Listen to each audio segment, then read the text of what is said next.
Hello, I'm Grace XXX. Welcome back and thank you for taking a little time to spend with me today. It's very much appreciated. After talking to so many of you wonderful and inspirational ladies on social media, there was an alarming level of topics that kept coming up on replay. And I don't mean that in a boring sense, but in a human, sad and apathetic sense. I've already covered the topic of confidence as a writer, and to build that sense of personal strength before that journey might take you down the avenue of becoming a public figure. But today, I'd like to cover the topic of self-confidence as a woman, an entirely different matter altogether. One that will incorporate different tactics, understandings, and regimented routine. One that I think is crucial for us women of all ages moving forward. Because without confidence, as I always say, we can't begin our journey, whatever that journey may be. In your relationship, marriage, job. You've just given birth to your first child and are learning the ropes to become a mother.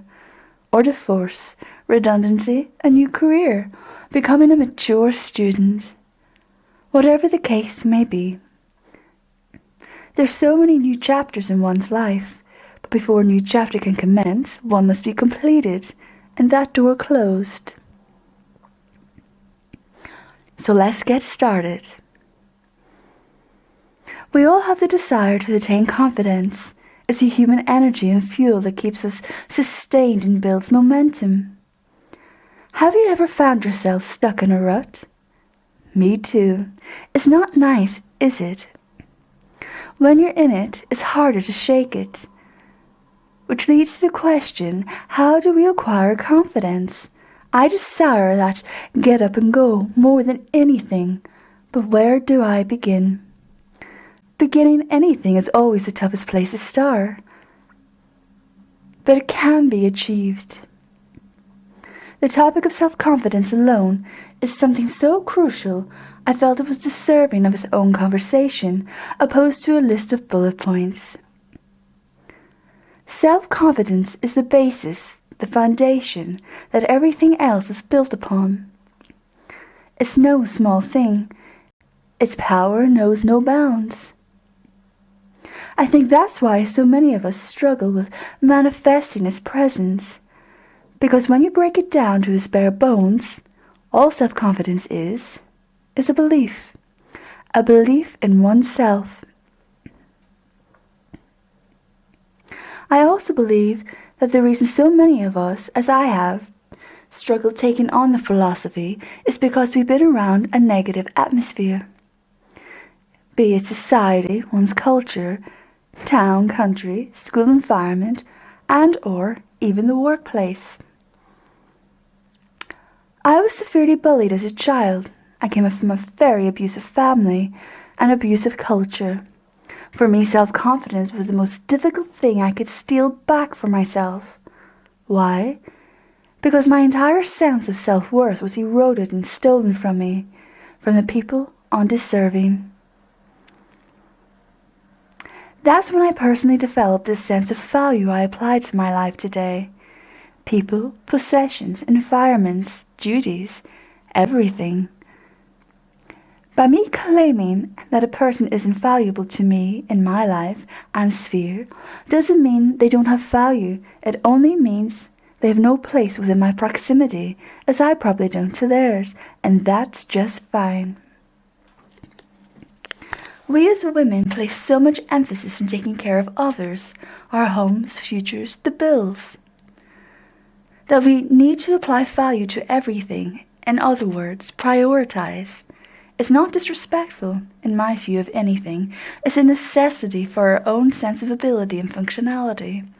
In turn, I've developed I suppose some people might call it a thicker skin. That too, yes, perhaps, but I refer to it as a pig-headedness, strong, unmoving sense of practicality and priority. I reflect a lot, as to keep a strong hold on what I'm doing right, wrong, and what I need to work on.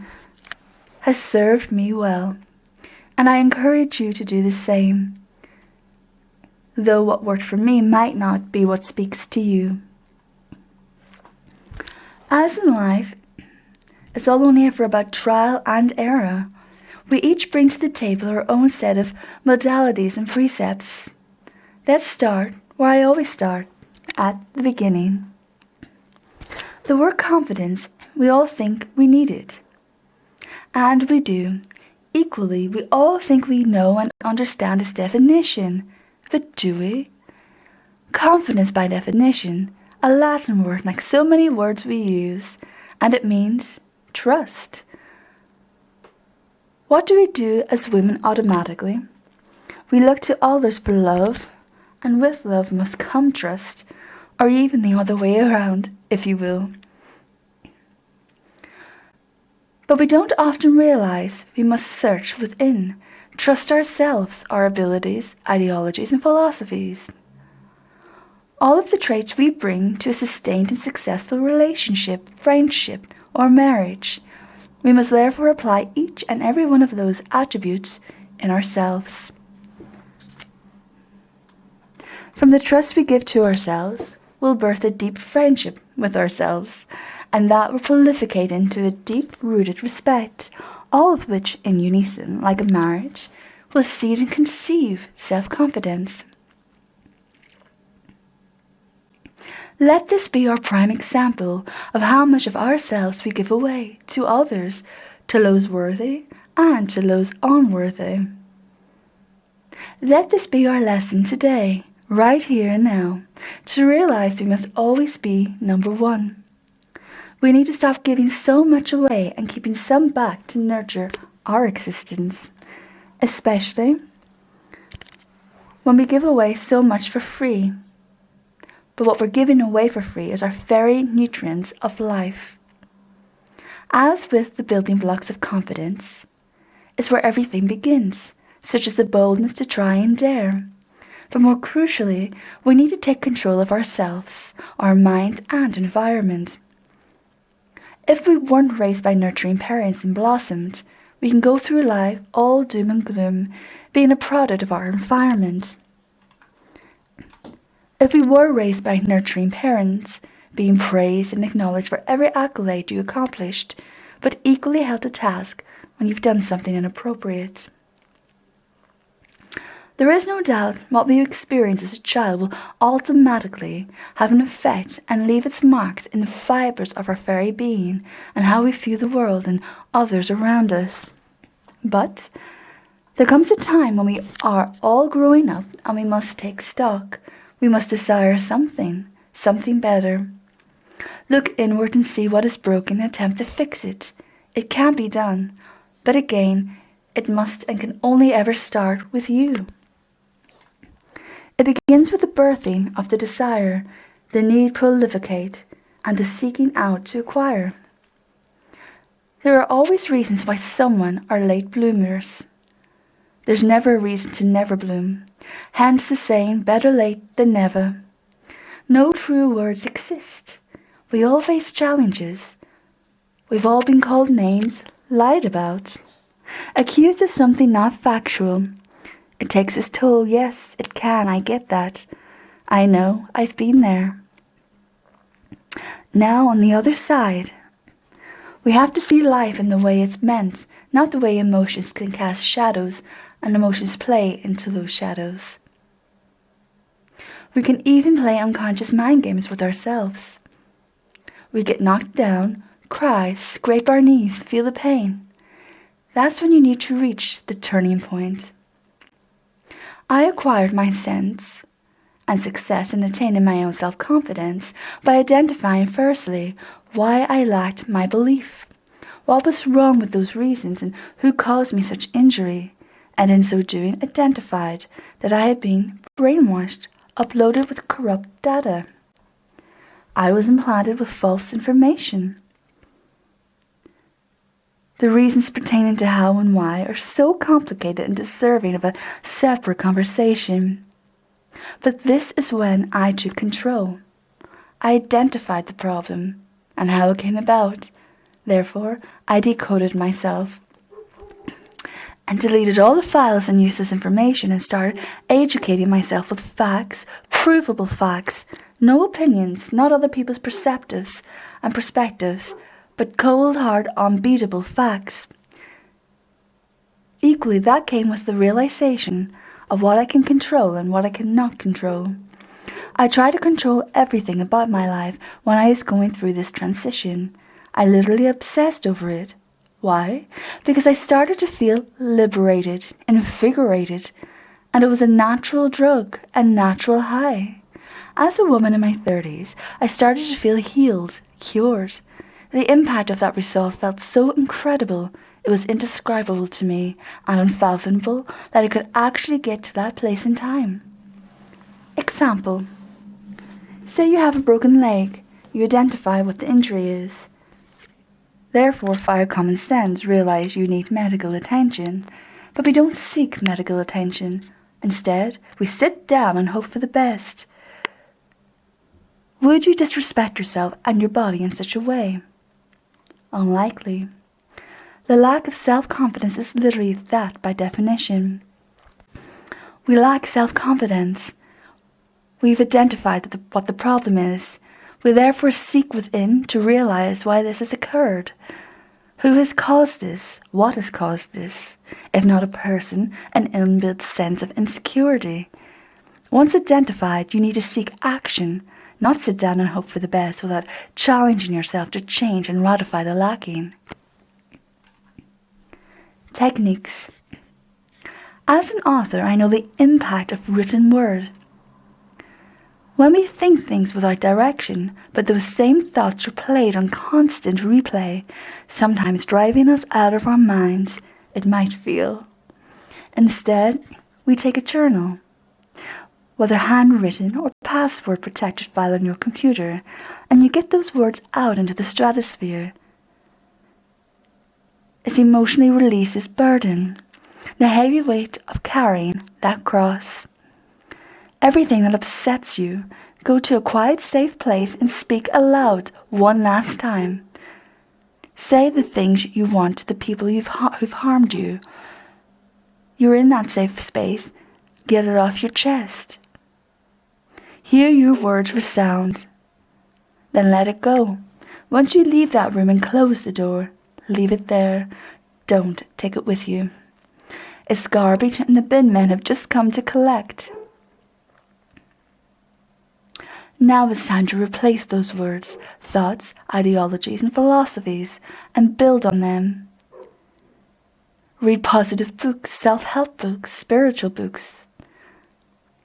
All that matters is that you re-educate yourself with the right words, meaningful words, the right advice, the right emotions, the facts, words of truth, words of kindness, words of gentleness to self, words of encouragement to self, inspiration, aspiration, gratitude, love.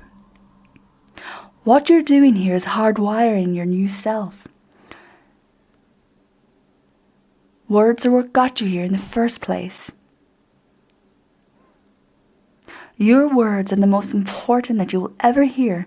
Make them worth saying, hearing, taking on board, and doing. Instead of small talk, become a woman of substance. Make every word you speak to yourself, about yourself, as the words you speak to others, much more deeper. It's an entire metamorphosis. One you must learn, transition into, and forever live. It's a rebirth. There's nothing more special or beautiful. This is your journey. You make it whatever you want. Stop oppressing the power you hold within. Allow it to surface and trickle day by day into your consciousness. Bring it to life because it's there waiting. And trust me, after 20, 30, 40, 50, even 60 years of oppression, it's yelling to get out. Free yourself. In your journal, set aside a space to write your achievements, goals, and strengths. This will probably require some reflection, but reflection, as tough or upsetting as it can be, contributes to the cure. You might challenge, but if I remember a moment in time that's hurt me, I might cry. I might cry uncontrollably. Good, let it out. If you cry, you need to let it out. In my opinion, suppressed tears are equivalent to poison. If you continue to suppress, the negative thoughts will only ever have a constant cycle of waves to swim in within you. So to process it, face it, and deal with it is getting rid of negative energy. Especially if you were like me, being told and force-fed your inabilities. Confession. My mother died when I was 5. I didn't have a sister or a woman figure in my life. I wasn't allowed to know my family. I was desperately isolated and hence brainwashed by a narcissistic father. He firmly believed he was the best of the best without actual application to achieve, with a lack of accomplishments and told tales to cover up his choice to waste a life. He told me my entire life I was stupid, on a daily basis. When my school records told an entirely different story. And any time that I did do well, and not just well, but great at school, he claimed the credit. One year I got the highest in the entire school in my English exams. The entire school, mind you. I was over the moon and so proud of myself for the first time in my whole life. I was 14. I went home and told my father, and he said that was because of him, despite the fact he wouldn't even take the time to help me with my reading. To be told daily for years and years and years you're stupid, not capable, never will achieve anything, are the cruelest things any adult can force-feed a child. That takes a lot of effort to overcome. But the things I was good at was all around me. I was good at writing since a child. It was effortless to me, a natural flair. Later, I was great at cooking, yoga, fitness. I had a natural flair learning law and even algebra. There were a factual and tangible trail of evidence around me that I was blinded to. It told the story of a girl who could do things but just didn't know what she could do, and when she was doing it was blinded to the level of success that came with it because my mindset wasn't developed in the way it should have been. Is an inflicted disease one that has a cure? The cure is in your hands. It just takes time, effort, and willingness. Steal back the power that was rightfully yours. If you're a kind, nurturing soul who feels deep empathy for others because of what you've survived and can relate to others who have suffered pain, do something to help them. In turn, it might just very well help you. And in the end, it could be what rights all those wrongs, turning bad into good. Maybe you love being around people, or like me who enjoys overall solitude. You could derive special meaning to prioritizing your marriage, children, home.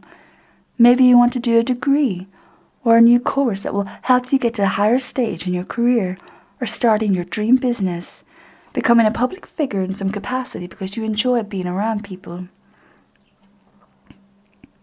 Maybe you need to take a risk. What are your goals? How do you want your life to be in the future? See this as your research, if you will. Say you want to become a business owner, so you'll need to do your homework. After the stage is completed, you'll be equipped with all the data you necessitate to embark and take action. For example, being a writer, you don't just write a book and voila, you get published, just like that. Unless you're self-publishing, there's a process. For instance, there's the editor, the agent. Getting an agent is a challenge and a waiting game in itself. Then the agent does their job, and within a year you should be published author. It's a long, drawn-out process, but first you'll have decisions to make. What country will you send your manuscript to? What's your overall business objective? Who is your work aimed towards, meaning your market? At first, you'll have to learn to write a savvy kick-ass synopsis and cover letter. My point being, you can do all the research your little heart desires, but it's no good until you apply it. In other words, take action. Nothing will change until you make things change. Practicing self-care and taking time to calm the mind and think in silence is the best way and is free to feel better all by yourself. Weight loss and makeover, taking time to read and feed your mind, are all the ways you can start building your confidence right now, today. The things I participate in every day that helps me top up my confidence, because it can be a perishable skill. It's one that requires constant effort. I eat healthy. I eat a certain way for optimum benefit. I exercise. I always have a goal, be it work or personal life. I never skip skincare. That's those few moments to myself to top up my personal energy. I read. Obviously, I write. I listen to music that stimulates my mind, that I can get lost in. For me, that's classical, jazz, swing, even ocean waves and rain and thunderstorm sounds. The quickest way to start off your journey is to take a shower or a bubble bath and relax and wash away the person you were. Wash away all the pain, upset, fear, anxiety, betrayal. And as soon as you step out of the shower, breathe your first breath of your rebirth. Get a new hairstyle, do your makeup differently, change your style of dress, and look in the mirror at your new you and reflection, and accept that beautiful, strong, willing, capable, daring woman and warrior for all that you are. You are everything they told you you weren't and never will be. You already are all that. Just let it shine. And if unimportant people, don't like it and can't applaud you for being who you are, they don't matter. They don't have a value in your life. This isn't their journey, it's yours. So begin it today, please. Start seeing yourself as a business. What are your assets? Are you a good speaker? A social butterfly? Are people drawn to you? Are you highly organized and effective within a workplace and home? Be motivated, ask questions, do things that aren't expected of you. Don't stand by quietly and allow someone to disrespect you in public because a boss is showing off his or her authority, or anyone else for that matter. Keep doing more than you need to showcase your abilities and rightful place to be commended. Demonstrate your leadership ability in all that you do. This is where you can get away with showing off your skills. When it comes to asking for a raise or a promotion, you can provable, tangible facts to support your request. Or even if you need a business partner, for them to invest. At home or at work, I have learned it really doesn't matter. If you have people who are bringing you down, you need to reevaluate your environment. It always comes back around to this. Ask yourself why you're surrounding yourself with people who drain you and instill all the counterintuitive ways you're trying to change. Too often it's because it's what we know is familiar. We all derive comfort from familiarity. But trust me, it's so much better to feel the initial discomfort of the unfamiliar, the unknown, and make that your new norm. Everything becomes familiar over time. It's worth every effort. Recreating your new existence can't be achieved successfully unless you are recreating your thinking, tolerance, and acceptance, as much as your intolerance. To attain change, you must seek relationship with those who you have common ground with, or it's rendered every effort null and void, and you won't succeed. It'll be like those unsuccessful New Year's resolutions not many people stick to past the third week of January. Be around people, those you can learn from, who pick you up, stimulate your mind. What gives me a sense of meaningfulness and purpose in this world has been helping others where I can. When I see a person on the street, in a shop or in a cafe who looks sad or has the weight of the world on their shoulders, I always make a point of making eye contact and speaking to them with a warm smile. I know the power of being made to feel seen after feeling invisible for so long. It's boundless and too often it can be the impact on someone suffering in silence and saving a life. Observe those around you and see who needs help and offer assistance where you can. Like an elderly person trying to carry something, relieve them of the heavy burden they can't carry too well and carry for them half their burden. Or a mother with a stroller who is struggling with a door and getting a stroller in or out of some place. Or a stranger lost and looking for directions. A homeless person laying in the cold or rain, buy them some hot food or a hot drink. Or an underprivileged neighbour who could do with a few groceries. It's in these people appreciation that shines in their eyes and echoes in their voice that picks us up and makes us feel better about ourselves. In turn, it's strength building. In turn, it's therapy for you while helping another human being. Ask yourself this question. How does it feel to feel special? Have you never felt special? Do something for someone deserving that will truly appreciate what you do.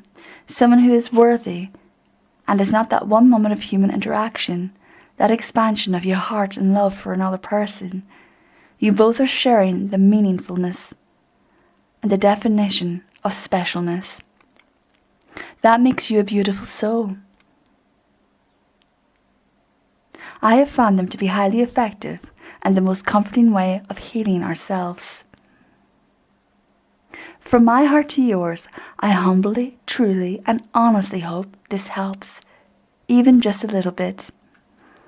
So please keep on sending me your comments and DMs, letting me know what you want from me, and I will only be too happy to try and deliver where I can.